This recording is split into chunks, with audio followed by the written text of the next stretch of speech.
Hello दोस्तों, welcome back to my channel. आज मैं फिर से आप लोगों के लिए केच अगेन इस थाई बीएल सीरीज का एपिसोड 3 का हिंदी एक्सप्लेनेशन शेयर करने वाली हूँ।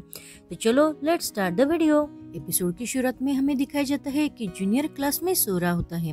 अब क्लास खत्म होने के बाद सारे स्टूडेंट वहाँ से चले जाते हैं। सन जूनियर को पेन से टच करते हुए उठाने की कोशिश करता है, लेकिन उससे पहले ही जूनियर उठ जाता है। जूनियर से उठने की आहट से सन अब दूसरी तरफ देखने लगता है।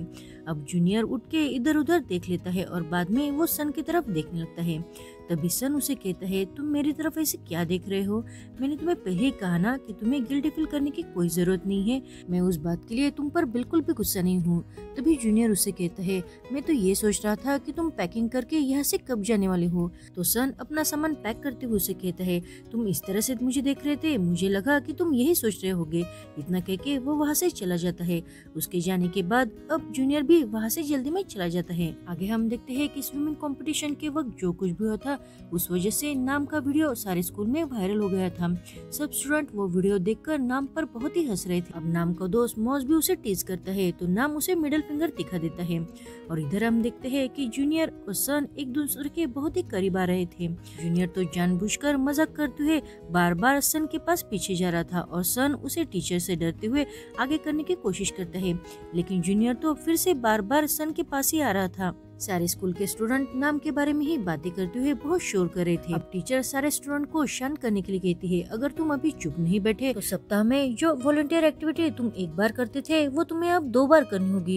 ये सुनकर सारे स्टूडेंट तो चुप बैठ जाते हैं। वो आगे सारे स्टूडेंट को कहती है कि सब स्टूडेंट को कोई ना कोई क्लब ज्वाइन करना बहुत जरूरी है, लेकिन अभी भी जिन स्टूडेंट ने क्लब ज्वाइन नहीं किया है उन्हें डरने की कोई जरूरत नहीं, क्योंकि उनके लिए एक क्लब खुद बनाया है जिसका नाम है कम्युनिटी सर्विस क्लब। और अब तक जिन स्टूडेंट को किसी भी क्लब में एडमिट नहीं किया गया है वो स्टूडेंट ये क्लब ज्वाइन कर सकते हैं। उनका काम यह होगा कि उन्हें हमारे स्कूल की पुरानी बिल्डिंग साफ करनी है। अब असेंबली डिसमिस होने के बाद सारे स्टूडेंट वहाँ से चले जाते हैं और वहाँ बस जेंग, जोड और जूनियर रह जाते हैं, क्योंकि अभी तक उन तीनों को किसी भी क्लब में एडमिट नहीं किया गया था। आगे हम देखते हैं वो चारों ही ओल्ड बिल्डिंग में आ जाते हैं।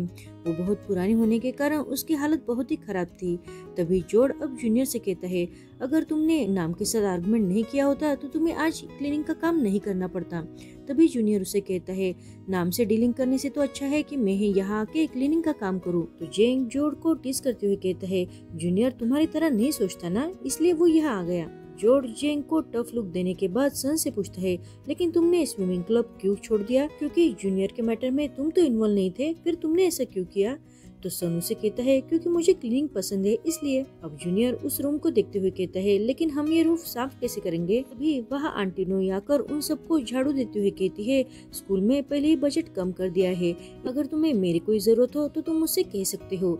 लेकिन सन उसे कहता है, नहीं आंटी, आपके पास पहले ही बहुत काम है, तो आप थोड़ी देर रेस्ट करो, ये काम हम कर लेंगे। और वो सब मिलकर ब्लैक बोर्ड साफ करते हुए उनका क्लीनिंग का काम स्टार्ट करते हैं। अब जोड़ तो फिर से कंप्लेंट करते हुए कहता है, अगर मुझे रीडिंग क्लब में ज्वाइन कर दिया होता तो मुझे आज ये काम नहीं करना पड़ता, और ये सब जेंग के कारण हुआ है। जेंग उसे कहता है, तुम मुझसे ये कंप्लेंट करना कब बंद करोगे? तभी जूनियर उससे कहता है, अगर हमने ये सारा काम एक ही दिन में कंप्लीट कर दिया, इसका मतलब ये है कि हम बाकी दिन फ्री रहेंगे। अब ये सुनकर जोड़ खुश होते हुए कहता है, अरे तुमने तो सही कहा। और वो दोनों बहुत ही तेजी से काम करने लग जाते हैं। आगे हम देखते हैं कि बोर्ड साफ होने के बाद वो अब जाले निकालने का काम करते हैं। अब जोड़ सन और जूनियर से कहता है, एक्चुअली मैंने अभी अभी जो कुछ भी कहा है उसके बारे में तुम भूल जाओ। मैं तुम दोनों को सच में बहुत अप्रिशिएट करता हूँ कि तुम दोनों ने स्विमिंग क्लब को छोड़कर इस क्लब को ज्वाइन किया है। तभी जेंग कहता है, हाँ सच में, अगर तुम दोनों नहीं होते तो मैं और जोड़ मिलकर ये काम नहीं कर सकते थे। जेंग की बात सुनकर जोड़ कहता है, मुझे ऐसा क्यों लग रहा है कि तुम मेरी इंसल्ट कर रहे हो? तभी जेंग उसे कहता है, ओह, तो तुम्हें समझ में आ गया है कि मैं तुम्हारी इंसल्ट कर रहा हूँ। तो जूनियर कहता है, तुम्हें थैंक्स कहने की कोई जरूरत नहीं है, अगर तुम चाहोगे तो ये सारा काम मैं अकेले भी कर सकता हूँ, क्योंकि इससे पहले मैंने ऐसे कभी क्लीनिंग का काम नहीं किया है। तभी जोड़ उसे कहता है, ऐसा लग रहा है कि तुम सच में बहुत अमीर घर से बिलोंग करते हो। तभी जेंग कहता है, जूनियर तुम्हें ऐसा नहीं कहना चाहिए, अगर तुमने ऐसा कहा तो जोड़ तो काम करना ही छोड़ देगा। जोड़ को तो जाले निकालना भी नहीं आता। तभी जेंग उसे देखते हुए जाले कैसे निकालनी है इसके बारे में बताने लगता है। वो कहता है, मैंने ये सारे ट्रिक्स एक किताब में पढ़े थे, उस किताब में घर को कैसे क्लीन करना है इसके बारे में बताया गया था। जोड़ तो उसकी बातें सुनते हुए चेयर पर कंफर्टेबली बैठ गया था। तभी जेंग उसे देखते हुए कहता है, क्या तुम अच्छे से रिलैक्स करे हो? लेकिन ये चेयर तो ऑलमोस्ट टूटने वाली है। अब उसकी बातें सुनकर ही जॉर्ज जल्दी से नीचे गिर जाता है, तो जेंग उस पर हंसते हुए उसे अपना हाथ मदद के लिए देता है। आगे हम देखते हैं वो सब मिलकर काम कर रहे थे, लेकिन जॉर्ज की तरह जूनियर को भी काम करना नहीं आता था, लेकिन वो फिर भी हर बात में सन की मदद करना चाहता था। अब जॉर्ज जूनियर को दिखाता है कि कचरा कैसे भरना है, लेकिन उसे भी वो करना नहीं आता। तभी जेंग उसके पास आके कहता है, तुम भी बहुत गंदगी फैला रहे हो, तुम्हें भी ये काम नहीं करना था, और वही जूनियर को सही तरीका बता देता है। आगे हम देखते हैं कि जूनियर सन की पीठ पर बैठ के जाली साफ कर रहा था। तभी सन उसे कहता है, तुम्हें ये करने की जरूरत नहीं है, मैं ये खुद कर सकता हूँ। तभी जूनियर उसे कहता है, लेकिन मैं तुम्हारी मदद करना चाहता हूँ ना। तो सन उसे कहता है, तुम सच में बहुत ही छोटे हो। तो जूनियर से कहता है, मेरा नाम ही जूनियर है, तो मैं छोटा ही रहूंगा ना। अब उन दोनों को इस तरह से जेंग और जॉर्ज देख लेते हैं। तभी सन जूनियर को अपने पीठ पर से नीचे उतार देता है। तभी जॉर्ज उसे पूछता है, क्या तुम दोनों? तभी सन उसे कहता है, नहीं, हम दोनों तो बस काम कर रहे थे। तो जॉर्ज कहता है, ठीक है। और जूनियर और सन फिर से एम्बेरस होते हुए अपना काम कंटिन्यू करते हैं, लेकिन सन तो अब जूनियर की तरफ ही स्माइल करते हुए देखने लगता है। वो ऐसे इमेजिन करता है कि जूनियर बबल के साथ खेलते हुए बहुत ही खुश है। उसको ऐसा देख जॉर्ज और जेंग तो फिर से कंफ्यूज होते हैं। आगे हम देखते हैं कि उन चारों ने सारा काम मिलकर एक ही दिन में कंप्लीट कर दिया था, इस वजह से वो बहुत ही खुश थे। जॉर्ज सबसे कहता है, हम चारों का ये नया क्लब है, तो चलो हम एक दूसरे को चीयर अप करते हैं। और वो अपना हाथ आगे बढ़ाता है, लेकिन वहाँ से सन और जेंग चले जाते हैं। जूनियर ही जॉर्ज के हाथ पर अपने दोनों हाथ रखते हुए कहता है, मैं तुम्हें चीयर अप करता हूँ, और वो दोनों बहुत ही चिल्लाने लगते हैं। आगे हम देखते हैं कि उन चारों को पुरानी बिल्डिंग से वापस आते हुए नाम देखकर बहुत ही खुश हो जाता है। नाम तो खुद से कहता है, तुम दोनों ने स्विमिंग क्लब छोड़ने के बाद ऐसे प्रिटेंड किया कि जैसे तुम बहुत ही खुश हो, लेकिन तुम यहाँ तो झाड़ू पोछा करने का काम कर रहे हो। मुझे तो तुम दोनों को देखकर बहुत ही तरस आ रहा है। तभी वहाँ मॉस आकर नाम से कहता है, तुम्हें उसे सबक सिखाना चाहिए, क्योंकि वो बार बार बहुत हंसता रहता है। तुम्हें देखो ना, उसने तुम्हें हराकर तुम्हारी स्कॉलरशिप तो तुमसे छीन ली, और बाकी तुम्हारी पॉपुलैरिटी भी। ये सुनकर नाम को तो जूनियर पर और भी गुस्सा आने लगता है। आगे हम देखते हैं कि स्कूल के कैंपस में सारे स्टूडेंट अब नाम को बार बार बुली कर रहे थे। तभी नाम अपने दो दोस्तों से कहता है कि तुम्हें आज रात जूनियर को सबक सिखाना ही होगा। आगे हम देखते हैं कि रात में नाम के वही दो फ्रेंड जूनियर को एक रूम में बंद कर देते हैं। अब जूनियर तो पहले उस रूम को देखने लगता है। तभी वहाँ सन जूनियर को आवाज देते हुए पहुंच जाता है। जैसे ही वो उस रूम का डोर ओपन करता है तो उसे जूनियर जमीन पर पड़ा हुआ दिखाई देता है। वो जूनियर की फिक्र करते हुए जल्दी से उसके पास जाकर उसे उठाते हुए कहता है, क्या तुम ठीक हो? क्या ये सब नाम नहीं किया है? अब जूनियर तो सोया हुआ था, और वो उठते हुए सन से कहता है, तुम डरो मत, मुझे कुछ नहीं हुआ है, मैं ठीक हूँ। अब सन उसका हाथ पकड़कर उसे उठाते हुए कहता है, चलो हम यहाँ से चलते हैं। लेकिन जूनियर उसे रोकते हुए कहता है, नहीं, 10 मिनट रुक जाओ, और वो वही फिर से सोने लगता है। अब सन भी उसके पास आकर बैठ जाता है, लेकिन सन को बहुत ठंड लग रही थी। ये देखकर जूनियर उसे हक करने लगता है। तभी सन कहता है, तुम ये क्या कर रहे हो? तो जूनियर उसे कहता है, तुम्हें ठंड लग रही है ना? जब भी मुझे ऐसी ठंड लगती थी तो मेरा भाई मुझे हमेशा ऐसे ही हक करता था। लेकिन सन तो बहुत ही अनकंफर्टेबल फील कर रहा था। तभी जूनियर उसे कहता है, तुम्हें शाय फील करने की कोई जरूरत नहीं है। ये तो अच्छा ही हो गया कि नाम ने मुझे बुली करने के लिए इस रूम में बंद कर दिया। सन उसे पूछता है, लेकिन ये अच्छा कैसे हो गया?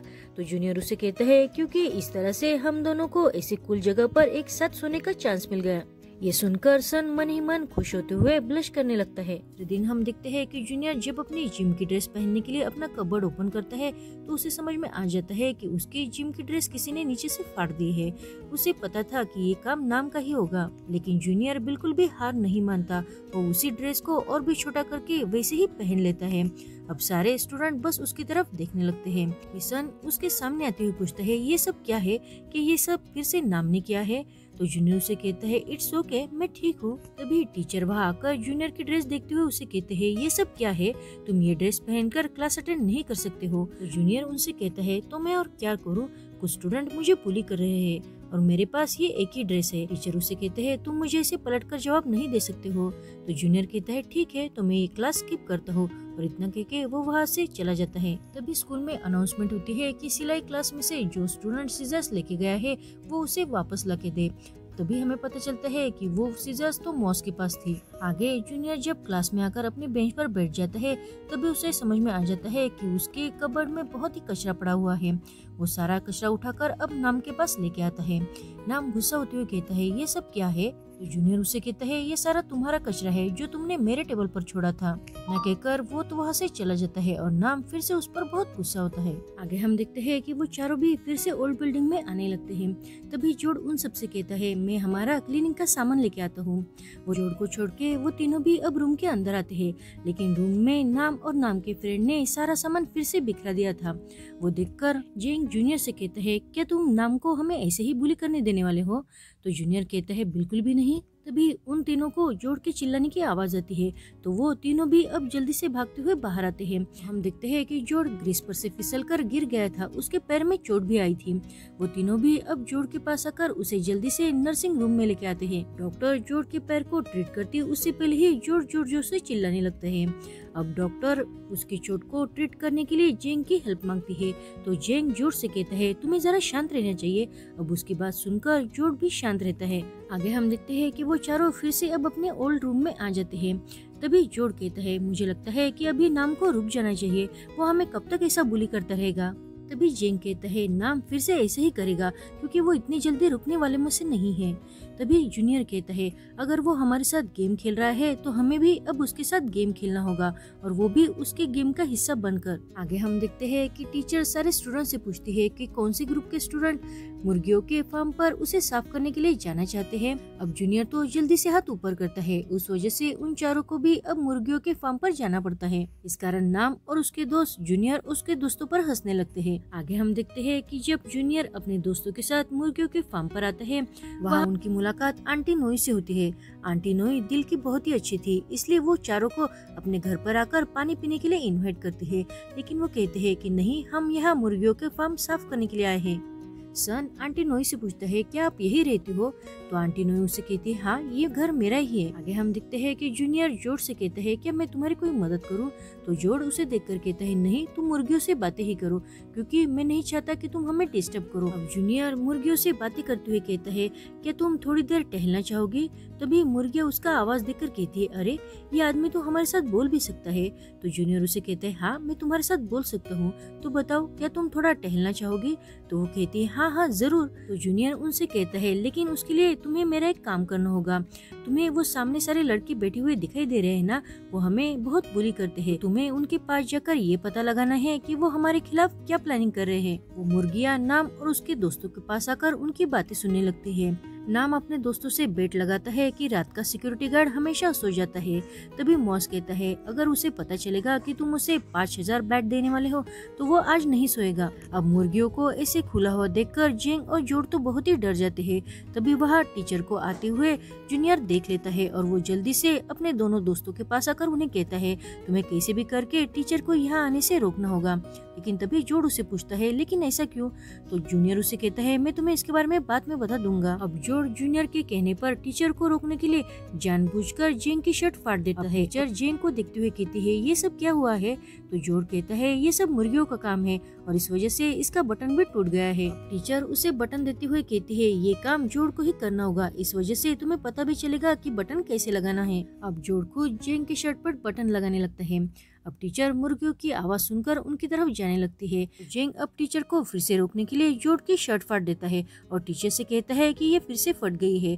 अब टीचर उन्हें वो शर्ट कैसे सीनी है उसके बारे में बताने लगती है। और दूसरी तरफ जूनियर मुर्गियों से नाम और उसके दोस्तों की जो प्लानिंग चल रही थी उसके बारे में पूछता है।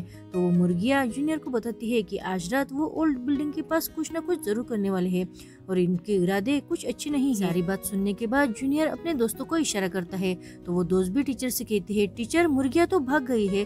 अब वो सारे मिलकर उन मुर्गियों को पकड़ने लगते हैं। आगे हम देखते हैं कि जू का केयरटेकर जूनियर को ढूंढते ढूंढते उनके ही स्कूल के पास आकर खड़ा हो जाता है। वो तो बहुत कंफ्यूज होकर खुद से कहता है लेकिन जूनियर यहाँ कैसे हो सकता है, और वो गेट के अंदर ताक झाक करने लगता है। तभी सिक्योरिटी गार्ड उसके पास आकर पूछता है कि तुम कौन हो, कहाँ से आए हो और किससे मिलना है।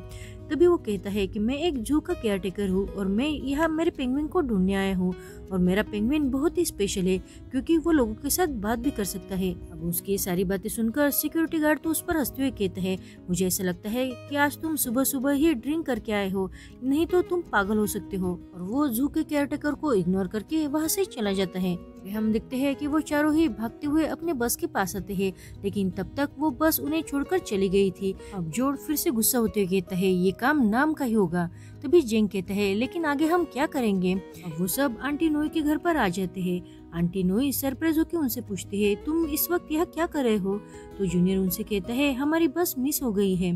अब आंटी नोई उन्हें घर पर आकर अपने घर पर खाने के लिए भी इनवाइट करती है। उन्होंने बनाया हुआ सारा खाना देखकर जूनियर कहता है क्या यहाँ और कोई आने वाला है क्या खाने के लिए। तो वो कहती है नहीं, मैं हमेशा कम ही बनाना चाहती हूँ लेकिन बहुत ज्यादा ही बन जाता है। अब वो सब एक साथ खाना खाने लगते हैं। सन तो आंटी नोई का घर देखने लगता है। आंटी के घर पर उसके बेटे की और उसकी तस्वीरें लगाई हुई थी। तभी हमें पास्ट का सीन दिखाया जाता है। आंटी नोई के बेटे को शायद कोई बीमारी थी, इस वजह से आंटी नोई चाहती थी कि वो हमेशा अपनी मेडिसिन राइट टाइम पर ले। उस बीमारी के कारण उसके बेटे को बार बार चक्कर आ रहे थे और वो अपने बेटे को अपना ख्याल रखने के लिए कहती है। उन दोनों का इतना प्यार सन पहली बार देख रहा था और आंटी नोई के बेटे के मर जाने के बाद उसकी शर्ट ही अब सन पहन रहा था। अब प्रेजेंट में सन आंटी नोई की बैग देखकर उनसे पूछता है क्या आप ट्रिप पर अब्रॉड जा रही हो। तो वो कहती है नहीं, मैं तो ऑस्ट्रेलिया मेरे पार्टनर के पास जा रही हूँ। तो सन उनसे पूछता है लेकिन आप कब जा रही हो। तो वो कहती है पता नहीं, क्योंकि मेरा यहाँ का काम बहुत बाकी है, वो होने के बाद ही मैं यहाँ से चली जाऊंगी। फिर वो सब आंटी नोई से कहते हैं हम आपको बहुत ही मिस करेंगे। आंटी नोई भी उनसे कहती है मैं भी तुम्हें बहुत मिस करूंगी। तभी सन उनसे कहता है लेकिन आपको वहाँ जाना चाहिए, ऐसा कभी नहीं हो सकता कि हम आपको मिस नहीं करेंगे। तो जॉर्ज सन से कहता है सन आज तुम बहुत सीरियसली बातें कर रहे हो। तो जेन कहते हैं हाँ ये सच है, हमेशा बस जॉर्ज ही बातें करता रहता है लेकिन आज सन तुम बहुत बातें कर रहे हो। आगे हम देखते हैं कि रात में जूनियर उठकर अब सन के पास आकर उसे भी उठाने लगता है। वो दोनों अब वहाँ से जाने लगते हैं। तभी वो देखते हैं कि एक स्टूडेंट हिलते हुए उठ रहा है, इसलिए सन अब जल्दी से जूनियर का हाथ पकड़कर उसे अपने ही बेड पर लेटा देता है, उसके ऊपर चादर डाल देता है। थोड़ी देर बाद जूनियर उसे कहता है तुम थोड़ा साइड में क्यों नहीं होते, मुझे बहुत गर्मी लग रही है। तो सन उसे कहता है क्योंकि मैं तुम्हारी वजह से नीचे गिर जाऊंगा। जूनियर उसे पूछता है तुम देखो कि वो लड़का सो गया है या नहीं। अब सन उसे देख लेता है, वो लड़का अब सो गया था लेकिन सन जानबूझकर उसे कहता है नहीं वो अभी भी जग रहा है। तो जूनियर सन से कहता है मुझे बहुत ही गर्मी लग रही है, मैं तो यहाँ सांस भी नहीं ले पा रहा हूँ, क्या तुम थोड़ा साइड में नहीं हट सकते। वो खुद ही अपने ऊपर से चादर हटाकर उस लड़के की ओर देखते हुए सन से कहते हैं अरे ये तो सो गया है। और वो दोनों वहाँ से जल्दी से निकलकर नीचे आने लगते हैं। अब नाम ने अपने प्लान को कामयाब करने के लिए सिक्योरिटी गार्ड को बहुत सारे पैसे दिए थे। सिक्योरिटी गार्ड तो बहुत ही खुश होकर वही ड्रिंक कर रहा था। उस गार्ड पर पीछे से जोंग और जेड नजर रखे हुए थे। उसके सोने के बाद वहाँ जूनियर और सन भी आ जाते हैं। अब गार्ड को सोते हुए देखकर जूनियर उनसे पूछता है क्या अब हम यहाँ से चले। तो जेंग उसे कहता है 10 मिनट रुको, बाद में चलेंगे। तभी जोड़ उन दोनों से कहता है लेकिन तुम्हें आने में इतनी देर क्यों हो गई, हम तो यहाँ कब के आ गए हैं, तुम दोनों क्या कर रहे थे। जूनियर और सन एक साथ कहते हैं कि सन सो रहा था और बाथरूम में गया था। तभी जोंग और जेड कंफ्यूज होते हुए कहते हैं तुम एग्जैक्टली क्या कहना चाह रहे हो। तभी सन एम्बेरस होते हुए कहता है पहले मैं सो गया था, बाद में बाथरूम चला गया। अब जोड़ उन दोनों को टीस करते हुए कहता है तुम गलती से पकड़े गए हो। और वो उन दोनों को बताता है कि उनका प्लान क्या है। उनका प्लान ये था कि जोड़ और जेंग उस ओल्ड रूम में उन सब का इंतजार करेंगे और जूनियर और सन को उसी पुराने पेड़ के पास मॉस और उसके दोस्तों का इंतजार करना है। अब वो सब गार्ड के सोने के बाद बहुत चुपके से वहाँ से चले जाते हैं। हम देखते हैं कि जूनियर और सन उसी पुराने पेड़ पर बैठे हुए थे। जूनियर आसमान को देखते हुए सन से पूछता है आसमान में इतने सारे लाइट्स कैसे है, ये बहुत ही ब्यूटीफुल है। तभी सन उसे बताता है कि ये लाइट्स नहीं है तो स्टार है और हम अर्थ नाम के प्लेनेट पर है, जो पत्थर से बना हुआ प्लेनेट है और वो आसमान में फ्लोट कर रहा है। तभी जूनियर को एक टूटता हुआ तारा नजर आता है। तो वो सन से पूछता है ये क्या है। सन उसे बताता है कि ये टूटता हुआ तारा है और उसे देखकर लोग अपने विश मांगते हैं। सन हाथ जोड़कर विश कैसी मांगनी है ये जूनियर को बताता है, लेकिन जूनियर वैसा नहीं करता। तो सन ही उसका हाथ पकड़कर उसे विश मांगने के लिए कहता है। अब जूनियर हंसते हुए अपनी विश मांगता है। तो सन उसे कहता है लेकिन तुम क्यों हंस रहे हो, तुमने क्या विश मांगी है, प्लीज मुझे बताओ ना। तो जूनियर उसे कहता है मैंने तो बस ये मांगा है कि तुम हमेशा ही गुस्से में ना रहो। तो सन सरप्राइज होकर उसे कहता है मैं हमेशा गुस्से में नहीं रहता हूँ। तो जूनियर उसे कहता है हाँ मुझे पता है कि तुम रहते हो, लेकिन तुमने क्या विश मांगी है। तो सन उसे कहता है ऐसे विश नहीं बताते, नहीं तो वो पूरी नहीं होगी। तो जूनियर उसे कहता है लेकिन तुमने भी मुझे पूछा ना। तो सन उसे बताता है कि मैंने ये मांगा कि मेरी जिंदगी में जो भी कुछ बुरा हुआ है वो सब मैं भूल जाऊँ। जूनियर उसे कहता है तुम नाम के बारे में बात कर रहे हो ना।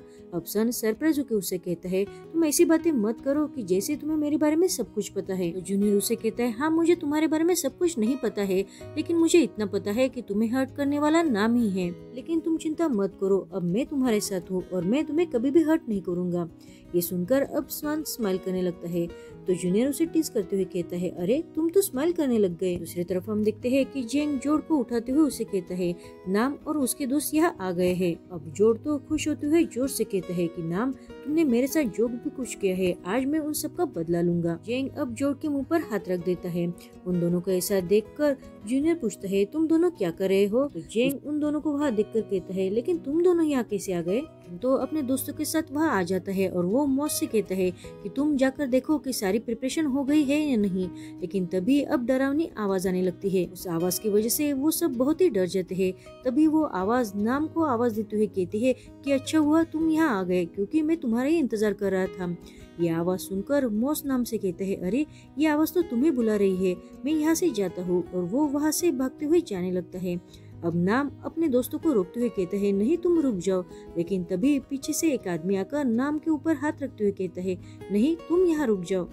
अब नाम जब पीछे देखता है तो उस आदमी का हुलिया देखकर वो बहुत ही डर जाता है और वो सब चिल्लाते हुए वहाँ से चले जाते हैं। वो आदमी और कोई नहीं तो जोड़ ही होता है। आगे नाम जब भागते हुए स्कूल के अंदर आने लगता है तो जूनियर और सन मिलकर उस पर पानी उड़ा देते हैं। तभी नाम उससे कहता है, तुम्हारी प्रॉब्लम क्या है? तो जूनियर उसके पास आते हुए कहता है, तुम्हारी प्रॉब्लम क्या है नाम? तुम्हें किसी ने ये नहीं सिखाया कि हार कैसे एक्सेप्ट की जाती है? मुझे नहीं पता कि तुम्हारे जिंदगी में क्या हुआ है, लेकिन मैं नहीं चाहता कि आगे से तुम मेरे दोस्त को कभी भी परेशान करो। मैं तो बस ये चाहता हूँ कि मैं बहुत खुश होकर अपनी लाइफ यहाँ स्पेंड करूँ। लेकिन अगर तुम हर बात पर मुझसे कंपेयर करोगे तो ये तुम्हारे लिए ही भारी पड़ सकता है, क्योंकि मैं हर बार तुम्हें हरा के ही रहूंगा और बाद में तुम्हें ही अफसोस होगा, मुझे नहीं। इतना कह के वो वहाँ से चला जाता है। उसके जाने के बाद उसके पीछे सन भी वहाँ से चला जाता है। अब उन दोनों को ऐसे जाते हुए देखकर नाम और भी गुस्सा करने लगता है। आगे हमें दिखाया जाता है कि पुराने पेड़ के पास जो स्पिरिट रहती थी वो किसी बात को लेकर बहुत ही परेशान थी। तभी ये चारों दोस्त वही पेड़ के पास आ जाते हैं। उन्हें देखकर वो स्पिरिट अपना रूप बदलकर आंटी नोई का रूप लेते हुए सन से कहती है, सन तुम मेरे पीछे जल्दी से आ जाओ। जूनियर पलटकर बार बार आंटी नोई की तरफ देखने लगता है। तभी हम देखते हैं कि आंटी नोई छिपते हुए किसी को देख रही थी। सन आंटी नोई से पूछता है, आंटी नोई क्या बात है, मुझे तो कुछ बताओ। तो आंटी नोई उसे कहती है, अरे ये मैं हूँ और तुम चुपचाप बस देखते जाओ। तभी हमें दिखाया जाता है कि सामने एक बहुत बड़ा ट्रक होता है। उस ट्रक में बहुत वाइल्ड एनिमल थे जो जू में रहते हैं। अब सन उन सारे एनिमल को देख के बहुत ही परेशान होता है। तभी उन एनिमल की आवाज सुनकर वो ट्रक ड्राइवर नींद से उठकर उन्हें फिर से सुलाने के लिए उन पर कुछ स्प्रे कर देता है। देखकर सन तो और भी परेशान होकर पैनिक करने लगता है। आगे हम देखते हैं कि जूनियर सन का इंतजार करते हुए बाहर ही बैठा हुआ था। तभी वहाँ सन आ जाता है। सन को परेशान देखकर जूनियर बस उसे देखता रहता है और सन जल्दी से आके जूनियर के गले लग जाता है। यहीं पर ये एपिसोड खत्म होता है। Thank you for watching.